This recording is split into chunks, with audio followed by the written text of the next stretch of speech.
오늘 말씀은 느헤미야 2장입니다. 구약 성경 728페이지입니다.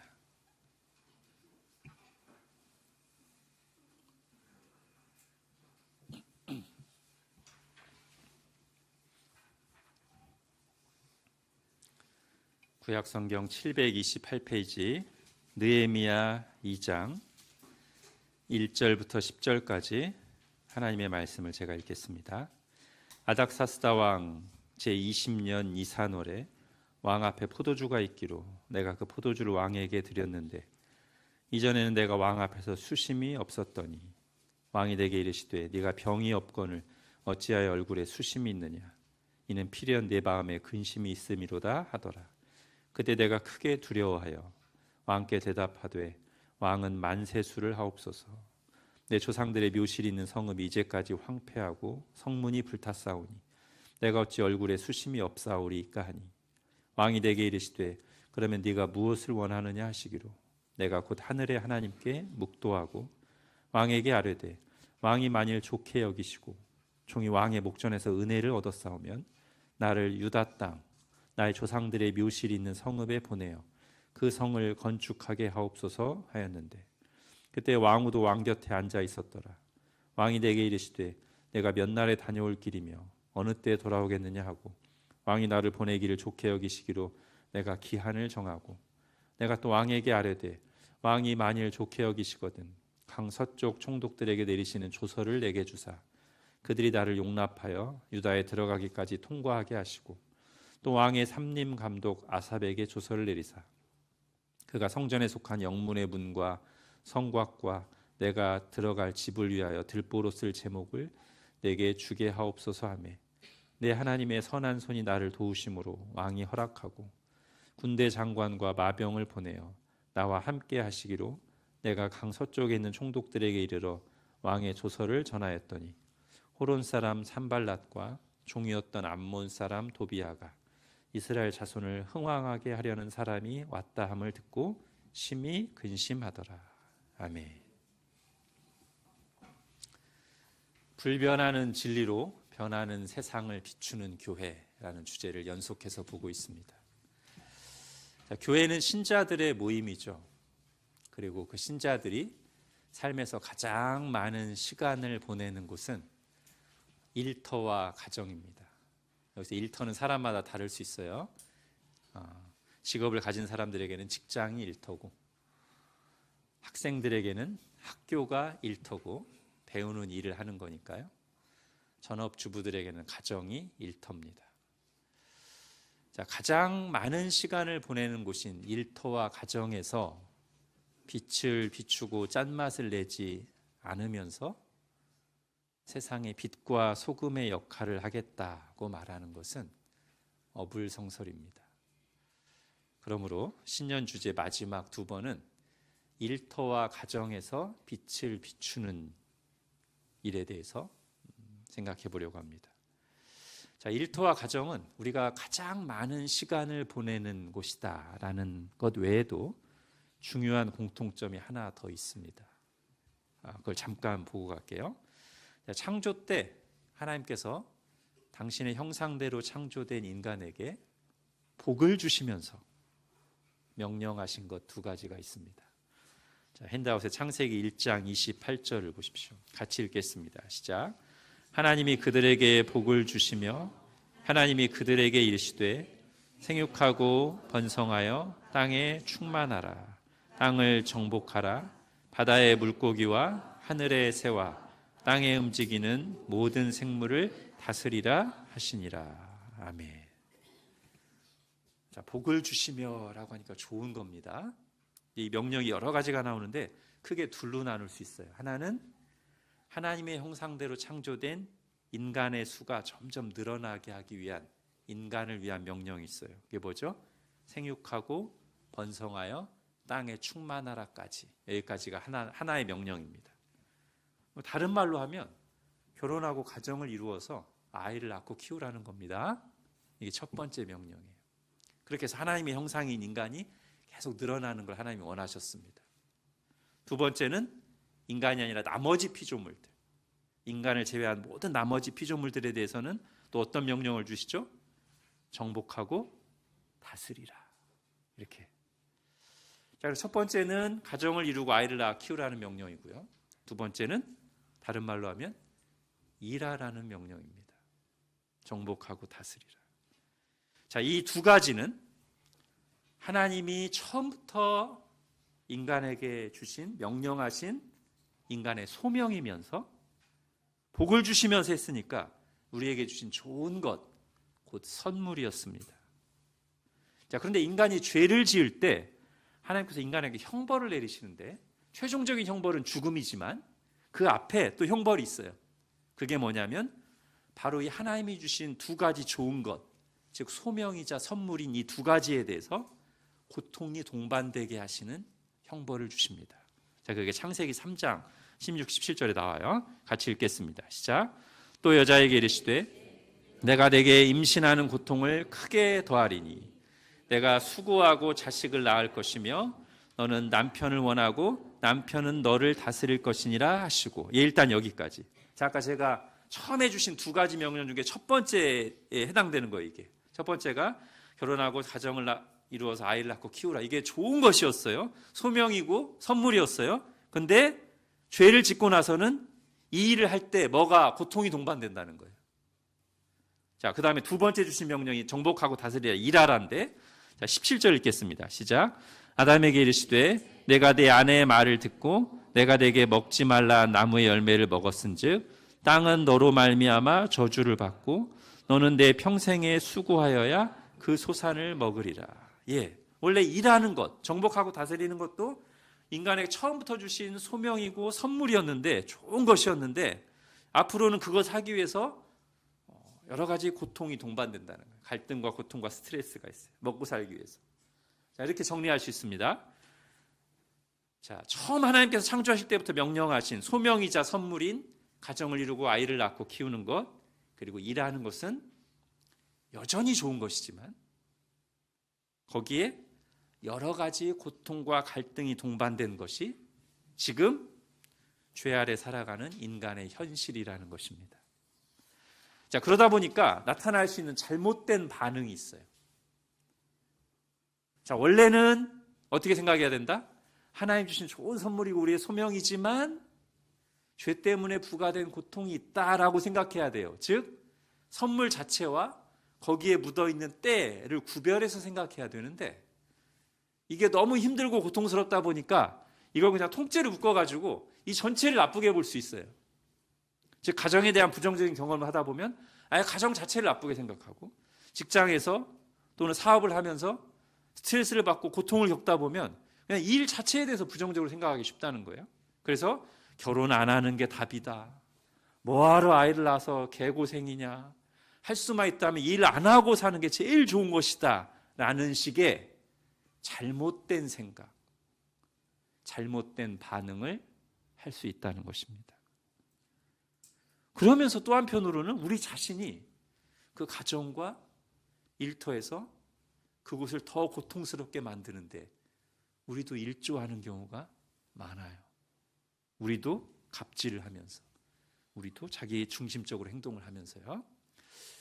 자, 이런 세상 속에서 하나님의 뜻대로 가정을 이루려고 힘쓰고 하나님이 의도하신 일의 의미를 생각하면서 일하려고 할 때 그게 세상을 비추는 아주 구체적인 행동이 될 수 있다는 것입니다. 자, 오늘은 그 첫 번째로 먼저 일에 대해서 생각을 해볼게요. 자, 일이란 무엇이고 어떻게 일을 통해서 빛을 비출 것인가? 성경에 등장하는 직장인 신자들 중에서 손꼽는 모범이라고 할 수 있는 느헤미야의 예를 통해서 생각해 보겠습니다. 자, 느헤미야는 왕의 음료를 관리하는 신하였다가 나중에는 예루살렘 총독으로 파견돼서 예루살렘 재건에 헌신한 인물이죠. 회고록 형식으로 기록된 느헤미야서는 그가 어떤 마음과 자세로 일했는가를 비교적 자세하게 보여줍니다. 자, 오늘 본문은 느헤미야가 아직 페르시아 왕궁에서 일하던 시절을 기록하고 있는데, 자, 오늘 본문에 보면 특별히 그가 왕의 신뢰를 받는 사람이었다는 것을 충분히 짐작하게 해주는 내용들이 나옵니다. 자, 크게 두 가지인데요. 자, 먼저 첫 번째는 느헤미야의 지금 보직이 뭐냐면, 자, 2장 1절에도 나오지만 1장 마지막 부분을 보십시오. 자, 느헤미야 1장은 핸드아웃에 없습니다. 1장 마지막 부분에 보면 1장 11절 끝에 그때 내가 왕외의 술관원이었다라고 나옵니다. 왕의 술관원. 2장 1절에 보면 자, 포도주를 들고 이제 왕 옆에 서 있는 거예요. 자, 여러분, 왕이 매일 마시는 음료를 책임지고 있다는 것은 어떤 사람이라는 거죠? 왕이 자기 생명을 믿고 맡길 수 있는 사람이라는 뜻입니다. 만약에 왕의 이 음료를 맡고 있는 사람이 왕이 어제 나한테 핀잔을 줘가지고 기분 나빠. 그래서 왕이 마시는 음료에 몰래 침을 뱉어서 드리거나 아니면 왕의 반대 세력들과 모의해서 독을 타거나 이런 사람이면 안 되잖아요. 그러니까 먼저 정직한 사람이에요. 올곧은 사람이어야 돼요. 근데 이 일을 하려면 정직하기만 하면 안 됩니다. 요즘 말로 하면 착하기만 하면 안 됩니다. 뭐도 있어야 돼요? 그 왕이 마시는 음료를 꼼꼼하게 관리하고 부지런히 살펴서 문제가 생기지 않도록 책임감 있게 일하는 사람이어야 돼요. 여러분, 이 두 가지가 있어야 우리가 믿고 일을 맡길 수 있는 사람 아닙니까? 하나는 정직해야 돼요. 또 하나는 책임감 있게 성실하게 일하는 사람이어야 돼요. 반드시 둘 다 있어야 우리가 믿고 일을 맡길 수 있습니다. 근데 느헤미야가 그렇게 일하는 사람이었다는 거죠. 자, 그런가 하면 5절부터 9절에 보면 느헤미야가 갑자기 예루살렘에 가게 해달라는 요구를 하는데, 이거는 이제 왕 개인에게나 왕국 전체에 적지 않은 변수가 될 수 있는 일이거든요. 그런데도 그 자리에서 기꺼이 느헤미야의 요청을 수용하는 왕에게서 평소 느헤미야를 향한 신뢰를 엿볼 수 있죠. 즉, 왕이 느헤미야 요청을 수락한 것은 느헤미야의 기도에 대한 하나님의 응답인 동시에 평소 느헤미야가 보여준 신뢰할 수 있는 행동에 대한 왕의 응답이기도 한 것입니다. 그의 진실함과 판단력을 신뢰했기 때문에 그가 요구하는 모든 것들을 그 자리에서 더 물어보지도 않고 그렇게 하라 라고 얘기했다는 거죠. 정리하면 일터에서의 느헤미야는 정직한 사람, 그리고 자기가 맡은 일을 책임감 있게 성실하게 수행하는 사람이었습니다. 자, 이런 태도는 일반 세상에서도 칭찬하는 것이고 성경에서도 가르치는 바죠. 잠언 22장에 이렇게 말합니다. 네가 자기의 일에 능숙한 사람을 보았느냐? 이러한 사람은 왕 앞에 설 것이요 천한 자 앞에 서지 아니하리라. 자기 일에 능숙하게 하라고 성경이 말하는 겁니다. 자, 왜 정직하고 책임감 있게 일하는 사람을 칭찬합니까? 인간이 원래 그런 존재로 창조됐기 때문이에요. 그런데 그게 옳은 줄 알면서도 그렇게 하지 않은 경우가 많은 이유는 또 뭡니까? 아담의 범죄의 이유, 인간이 부패한 본성을 가지고 있기 때문입니다. 자, 그렇다면 정직하고 책임감 있는 태도로 성실하게 일하는 이 인간상의 원형, 원조는 누구일까요? 우리를 당신의 형상대로 창조하신 하나님이십니다. 자, 성경의 맨 첫 구절은 하나님이 일하시는 장면으로 시작됩니다. 창세기 1장 1절 읽겠습니다. 시작. 태초에 하나님이 천지를 창조하시니라. 이 구절로 시작되는 창세기 1장 전체가 하나님이 일하시는 모습을 기록하고 있어요. 만드시고 질서를 세우시고 이름을 붙이시고 일하는 거죠. 그래서 창세기 2장 첫 부분은 1장 전체를 요약하면서 이렇게 말합니다. 창세기 2장 읽겠습니다. 시작. 하나님이 그가 하시던 일을 일곱째 날에 마치시니 그가 하시던 모든 일을 그치고 일곱째 날에 안식하시니라. 아멘. 하나님은 6일 동안 일을 하셨습니다.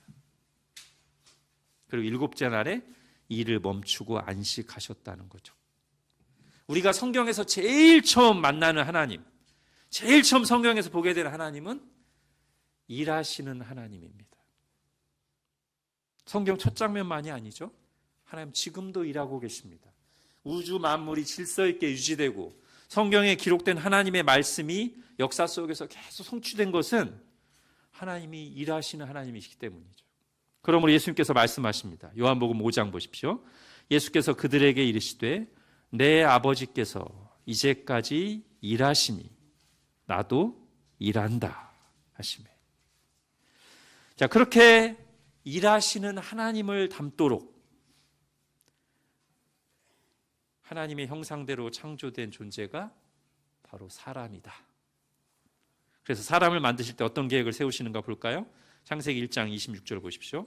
하나님이 이르시되 우리의 형상을 따라 우리의 모양대로 우리가 사람을 만들고 그들로 바다의 물고기와 하늘의 새와 가축과 온 땅과 땅에 기는 모든 것을 다스리게 하자 하시고.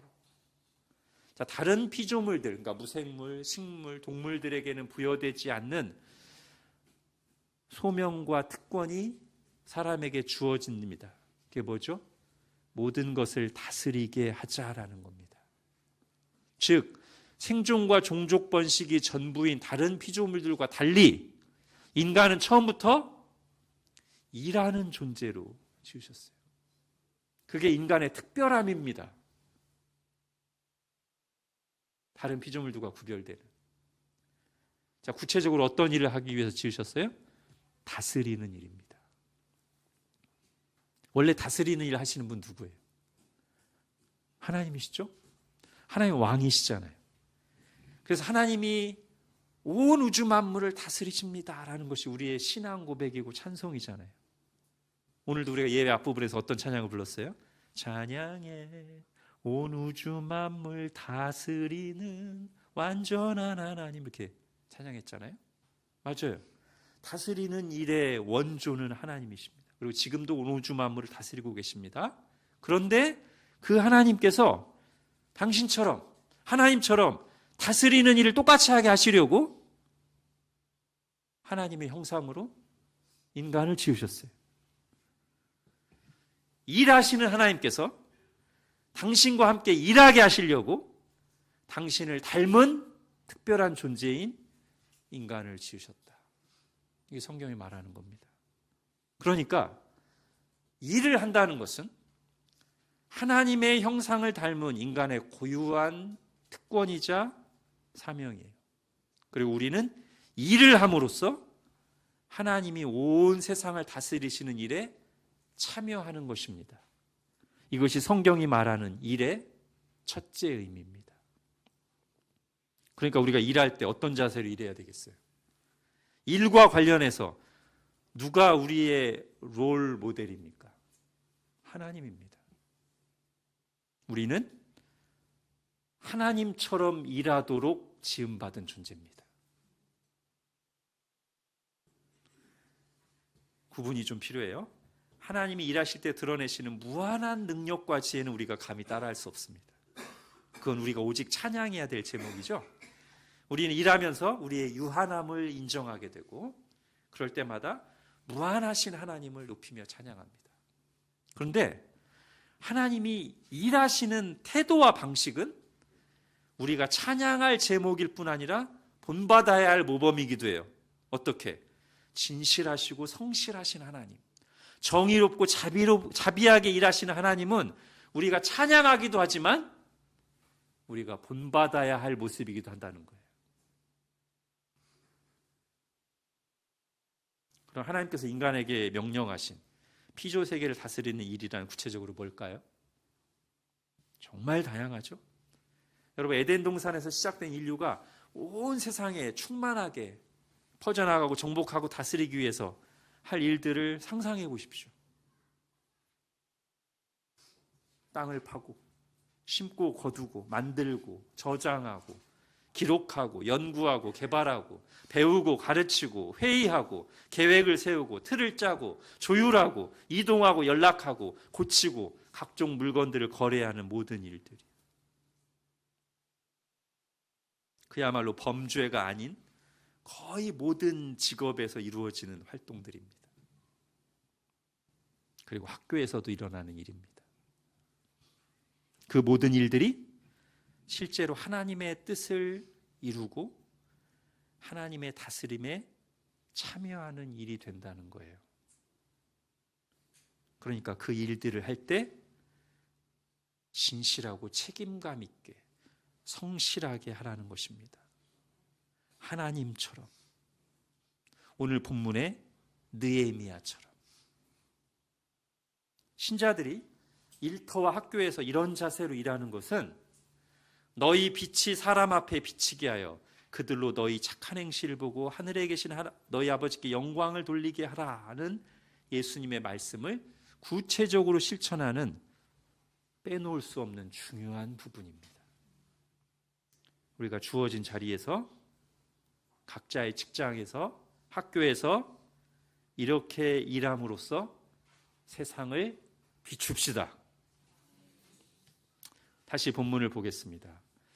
자, 이렇게 페르시아 왕궁에서 인정받으며 일하고 있던 느헤미야는 어느 날 고국에 다녀온 사람들로부터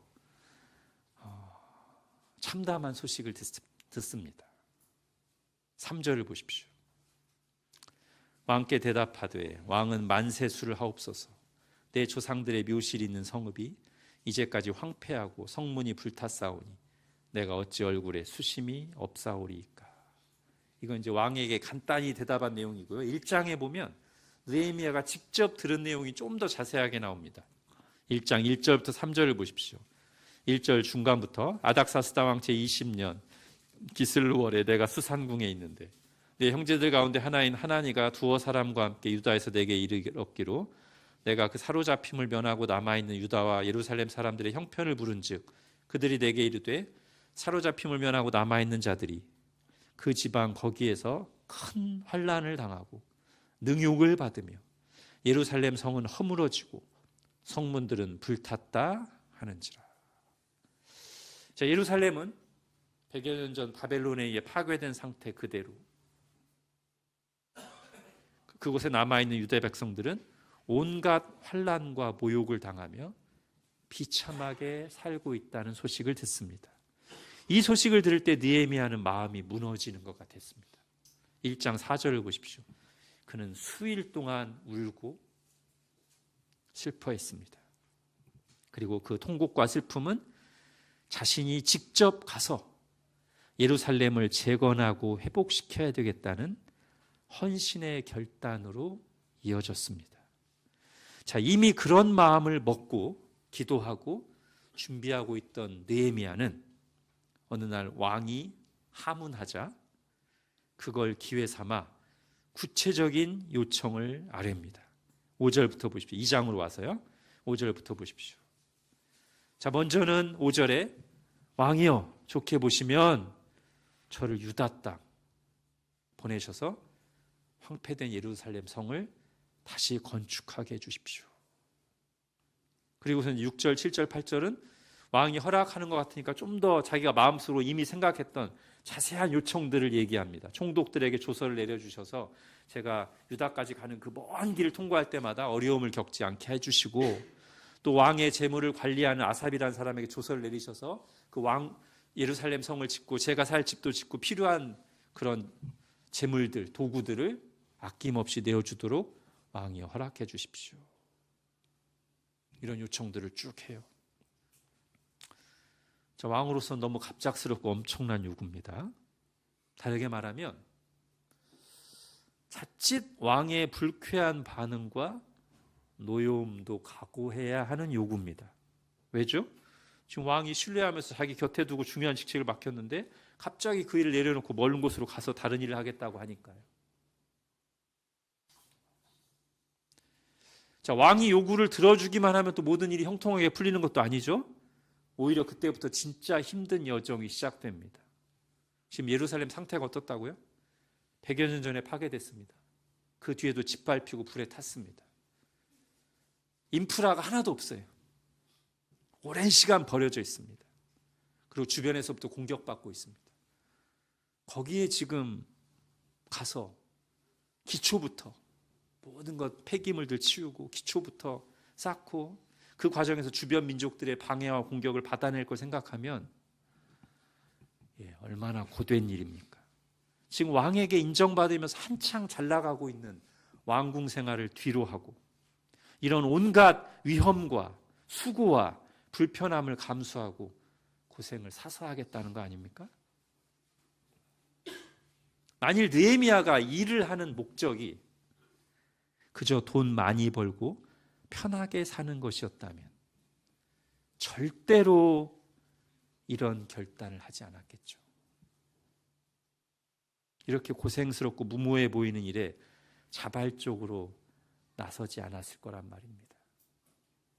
그러나 느헤미야가 그의 인생에서 그가 일을 함에 있어서 훨씬 더 중요하게 여기는 것이 있었죠.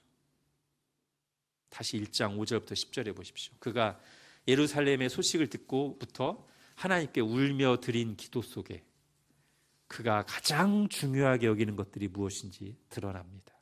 1장 5절부터 읽겠습니다.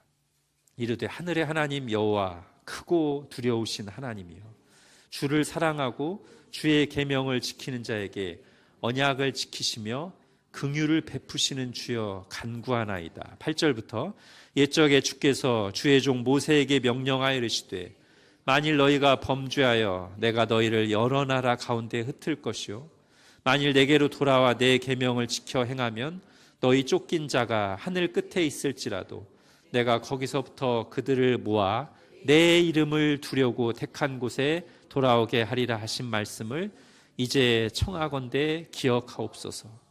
이들은 주께서 일찍이 큰 권능과 강한 손으로 구속하신 주의 종들이요 주의 백성들이입니다. 아멘. 지금 느헤미야의 관심은 하나님의 이름이 높임을 받는 것과 그리고 그 하나님의 이름으로 택함 받은 불리는 하나님의 백성들이 회복되고 바로 서는 것입니다.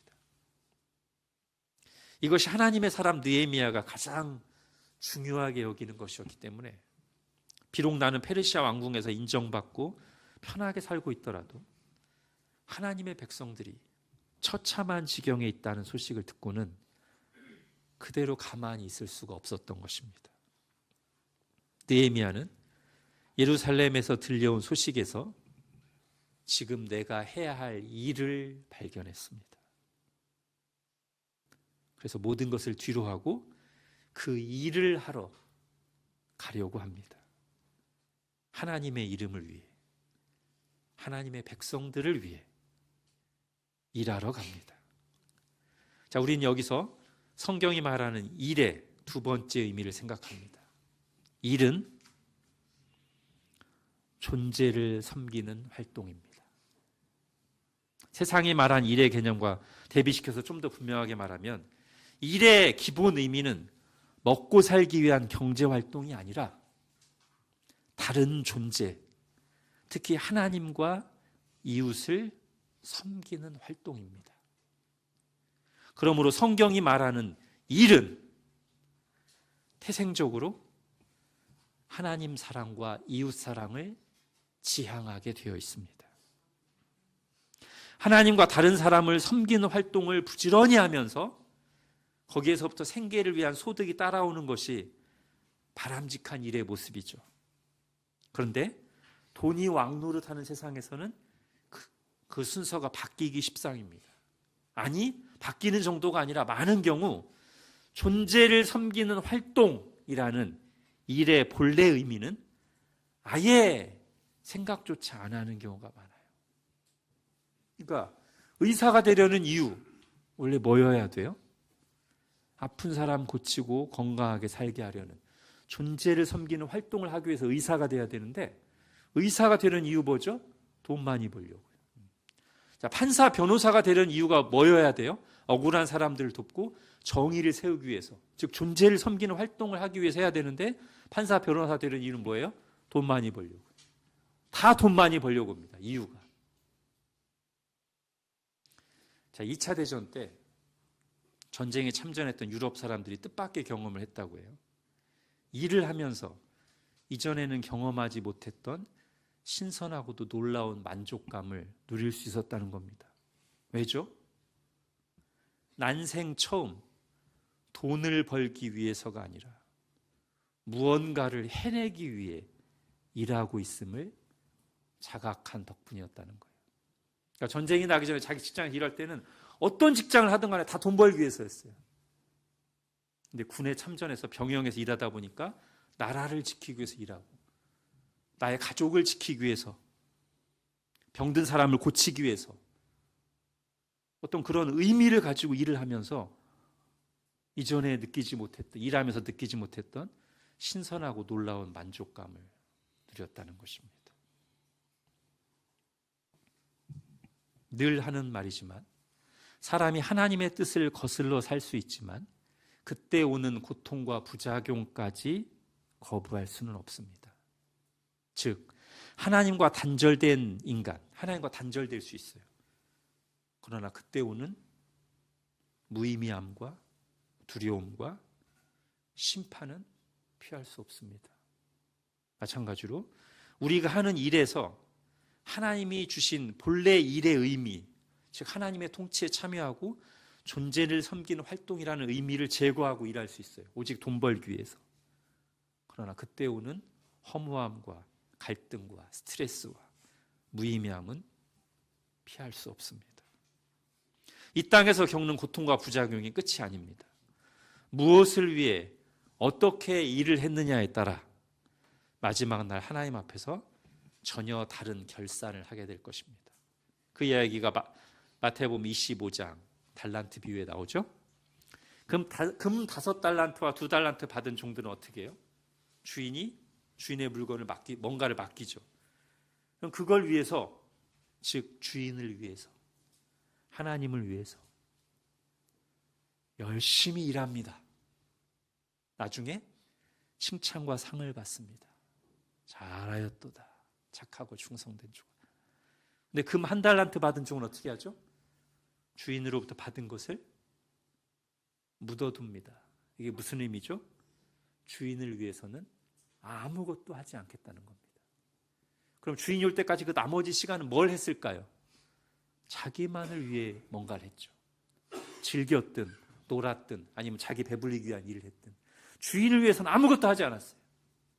존재를 섬기는 활동을 아무것도 하지 않았습니다. 오직 자기의 소유와 재미만을 위해서 뭔가를 했어요. 주인이 왔을 때 뭐라고 하죠? 약하고 게으른 종아. 쫓아냅니다. 자, 하나님이 우리에게 주신 모든 선물들, 은사, 재능, 소유 이런 것들은 다른 존재를 섬기는 활동을 하라고 주신 것입니다. 적어도 우리는 그렇게 생각해야 됩니다. 그리고 거기에 성경이 가르치는 일의 의미가 담겨 있습니다. 만일 일이라는 것에서 그런 의미를 빼버리게 되면 인간은 필연적으로 인간답지 못한 모습으로 추락하게 됩니다. 로마 시대 노예가 점점 이제 로마 시민들보다 많아졌어요. 전쟁에서 계속 이겨서 노예들이 드러나니까. 그러니까 노예가 웬만한 노동을 다 해버립니다. 주인들은요, 진정한 일이 무엇인지 모르는 로마 시민들이 이제 빈둥거려요. 지루해. 그러다가 막 불만만 쌓아놓고 얘기하고 다녀요. 그런 그들을, 진정한 일을 하지 않는 그들을 만족시키기 위해서 만들었던 로마의 대표적인 엔터테인먼트 사업이 뭡니까? 콜로세움에서 검투사들이 사람들끼리 서로 죽이는. 그러면 노예들은 다 밖에서 일하고 있고 로마 시민들은 콜로세움에 모여서 그 잔인한 게임을 즐기는 거예요. 진짜 일을 하지 않으니까 오히려 존재를 섬기는 활동이 아니라 존재를 죽이는 엔터테인먼트를 만들어서 즐기고 있다는 거죠. 추락한 거죠. 자, AI가 인간의 일자리를 대체해서 일하지 않고도 먹고 살 수 있는 시대가 만약에 온다면 인류는 비슷한 오류와 악행을 반복할 위험이 있습니다. 즉, 일을 하지 않고 빈둥거리면서 정부나 기업이 제공하는 재밌고 자극적인 엔터테인먼트, 예능만 보고 즐기면서 인생을 허비할 수 있다는 거죠. 그렇게 되면 우리는 하나님의 형상으로 창조된 일하는 존재, 인간다움을 포기하고 스스로 쓸모없는 존재로 전락하는 것입니다. 그런데 2008년에 나왔던 애니메이션 월-E라는 애니메이션에서 그 모습을 실제로 보여줘요. 여기에 몇 년도를 예상했는지 모르지만 아무튼 인류가 AI와 로봇이 엄청나게 발전해서 이미 전쟁 한번 치르고 폐허가 된 상태예요. 근데 거기에 인간들이 어떻게 등장하냐면 인간의 모습이 피둥피둥 살찐 사람들이 각각 하늘을 날아다니는 1인용 자동 비행체를 타고 한 손에는 콜라 같은 음료수, 빨대를 빨아 먹으면서 각자 손에 개인 기기들을 보면서 계속 영상을 보고 즐기는 이 상태로 미래의 인간의 모습을 묘사하고 있습니다. 꼭 미래만은 아닌 것 같죠? 근데 정말 AI가 인간의 모든 일자리를 대체할 때 그런 식으로 될 가능성 한번 생각해 볼 필요가 있습니다. 자, AI의 등장으로 앞으로 세상이 어떻게 바뀔지 아무도 정확하게는 모릅니다.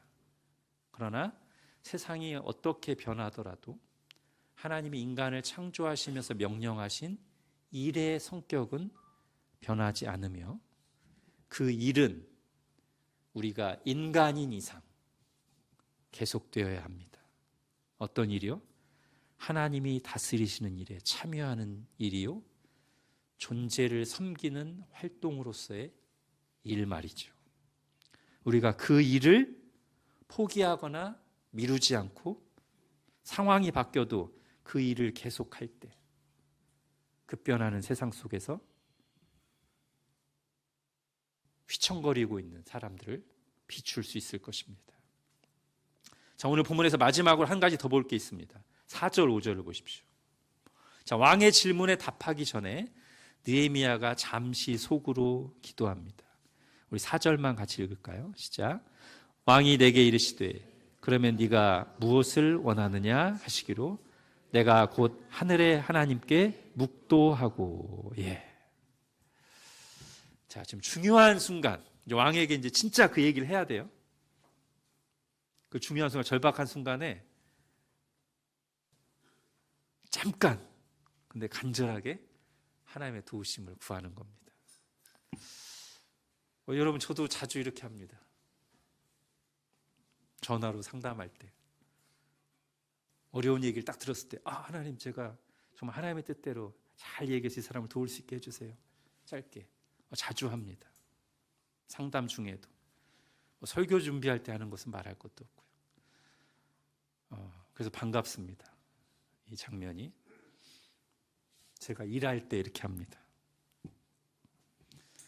자, 물론 느헤미야가 지금 왕 앞에서만 이렇게 짧게 기도한 게 전부는 아니에요.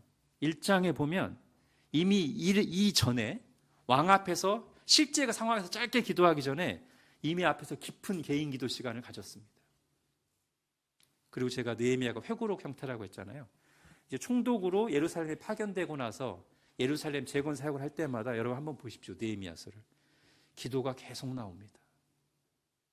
느헤미야는 수시로 일을 하면서 그 일과 관련해서 기도했습니다. 여러분, 이것이 신자들이 일할 때 세상 사람들과 분명하게 구별되는 모습 아니겠습니까? 일할 시간에 기도하라는 뜻이 아닙니다. 일할 시간에 일을 하십시오. 그런데 그 일을, 여러분이 하는 그 일을 하나님과 분리시키지 말라는 거예요. 그 일과 관련해서 하나님께 기도하라는 겁니다. 여러분이 지금 하나님의 일을 하고 계신 거니까요.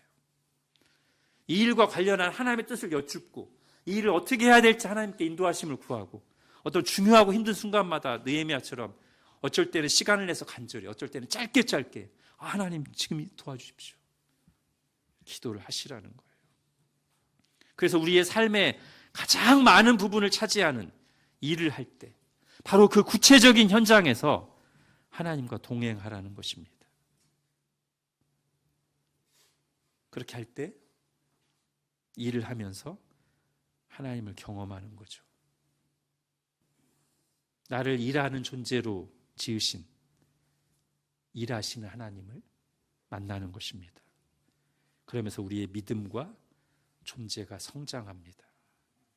이것이 성경이 말하는 일의 세 번째 의미입니다. 아무 일도 하지 않는다면 사실 기도할 일도 거의 없고요. 많은 일을 하더라도 자기 일을 하나님과 연결시켜서 생각하지 않는다면 역시 일과 관련해서 기도할 일이 별로 없습니다. 그러면 하나님의 마음을 생각할 일도 별로 없고, 내가 제일 많은 시간을 투자하는 그 구체적인 삶의 현장에서 하나님을 생각하거나 하나님을 경험하는 일도 역시 거의 없습니다.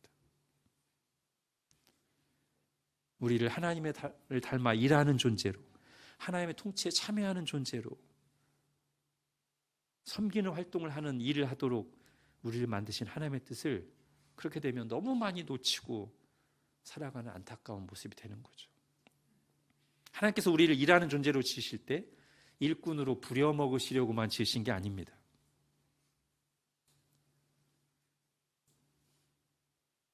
늘 말씀드리지만 하나님은 혼자 일하시는 게 제일 편합니다. 하나님 우리를 일하는 존재로 지으셔서 당신의 일에 참여시키신 것은 그 일을 하면서 하나님을 알아가고 경험하게 하시려는 것입니다. 우리의 일터가 그런 곳이 되게 하시기를 바랍니다. 여러분 이렇게 꼭 기도하십시오. 내가 하는 모든 일이 하나님의 일이 되게 해달라고 기도하시고, 구체적인 업무 상황에서 하나님의 지혜와 인도하심과 도우심을 구하며 기도하십시오. 그렇게 하여 우리의 일 속에서 하나님을 경험하고 드러내면서 세상을 비출 수 있기를 바랍니다. 자, 이제 우리가 앞으로 맞닥뜨릴 상황에 좀 적용하면서 마무리하겠습니다. 제가 앞에서 인간은 다른 모든 피조물과 구별되게 일하는 존재로 창조됐다고 했죠. 그런데 우리 앞에 우리처럼 일하고 앞으로 우리보다 일을 더 잘할 것으로 예상되는 AI가 등장했습니다. 어떻게 봐야 될까요? 다시 한번 오늘 들었던 일의 의미 세 가지를 정리해 보겠습니다. 첫 번째, 일이란 하나님의 통치에 참여하는 것. 두 번째, 일은 존재를 섬기는 활동. 세 번째, 하나님을 알아가고 성장하는 통로라고 말씀드렸죠. AI가 하는 작업들이 지금 말씀드린 이 세 가지 의미를 가질 수 있을까요? 아니요. 이런 의미의 일은 오직 하나님의 형상이고 하나님과 관계된 인격적인 존재만 할 수 있습니다. AI가 아무리 인간과 비슷하게 만들어지고 뛰어난 기능을 가진다고 해도 하나님 형상 아닙니다. 하나님과 관계된 존재도 아닙니다. 자, 첫째, 인공지능은 하나님의 통치에 참여하지 못합니다. 물론 도구로서 사용될 수 있죠. 그러나 한 인격으로서 참여할 수는 없습니다. 하나님의 통치에 인격적으로 참여하는 것은 하나님의 형상인 인간만 할 수 있습니다. 두 번째, 인공지능은 하나님을 사랑하고 이웃을 사랑하지 않습니다. 할 수도 없습니다. 그런 기능을 효과적으로 할 수 있어요. 그러나 실제로 인공지능이 사랑하는 건 아닙니다. 도구로 활용되는 거죠. 하나님처럼 사랑할 수 있는 것은 우리만 할 수 있습니다. 세 번째, 인공지능은 하나님을 알아가면서 성장하지 않습니다. 물론 성경이나 신앙에 대한 지식과 데이터는 축적될 수 있어요. 지식적으로는 어쩌면 대부분의 신자들보다 AI가 더 많이 알 수 있습니다. 그러나 그걸 보고 하나님을 안다고 말하지 않습니다. 성경에서 하나님을 안다라고 할 때는 정보를 아는 게 아닙니다. 인격적인 알미입니다. 체험적인 알미입니다. 결론적으로 인공지능은 기능적인 면에서 지식, 속도, 힘, 효율성 등에서는 인간보다 훨씬 뛰어날 수도 있겠지만 하나님과 관계된 존재가 아니기에 결코 인간과 같은 의미로 일을 할 수도 없습니다. 사실은 지금도 속도로 따지면 자동차가 인간보다 빠르고, 계산력으로 따지면 컴퓨터가 인간보다 빠르며, 힘으로 따지면 공장에 있는 로봇 팔이 우리보다 훨씬 힘세고 정교하게 하잖아요. 그러나 일에 사용되는 도구요 기계일 뿐 일을 하는 인격적인 존재가 아닙니다. 앞으로도 그럴 것입니다. 그러므로 정리하면 이렇게 말할 수 있겠습니다.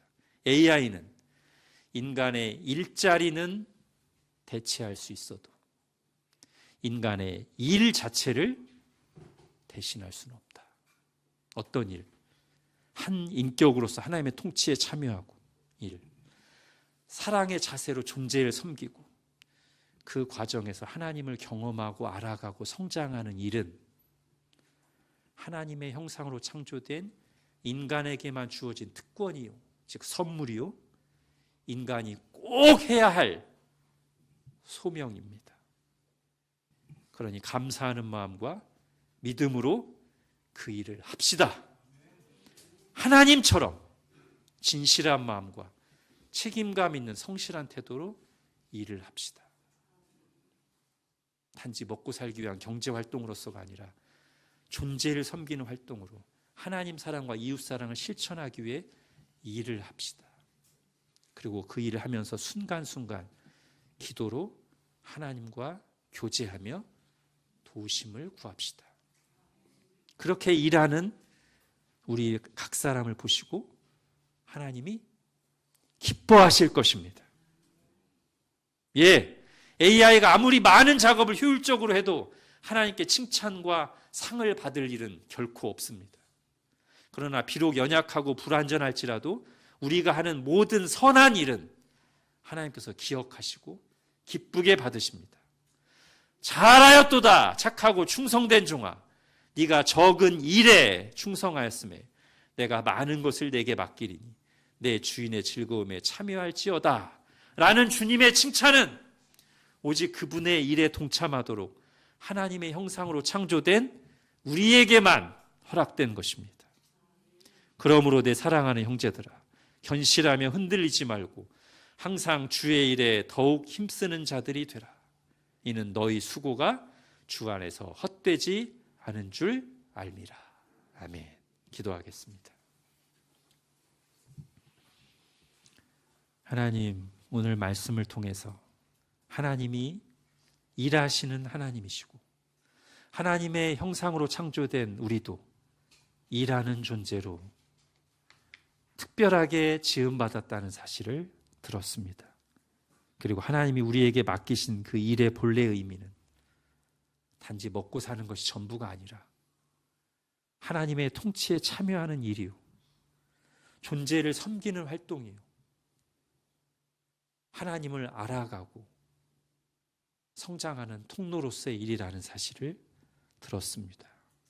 하나님 이미 일에 대해서 왜곡시키고 그 고통을 경험하고 있는 이 세상 속에서, 그리고 장차 급변하는 시대에 일자리가 많이 없어지고 어떻게 될지 불안해하는 이 상황 속에서 저희가 두려워하지 않고 우리를 창조하신 하나님께서 다 계획이 있으시고 일하실 것을 믿으면서 우리도 우리에게 맡겨진 일, 우리만 할 수 있는 그 일을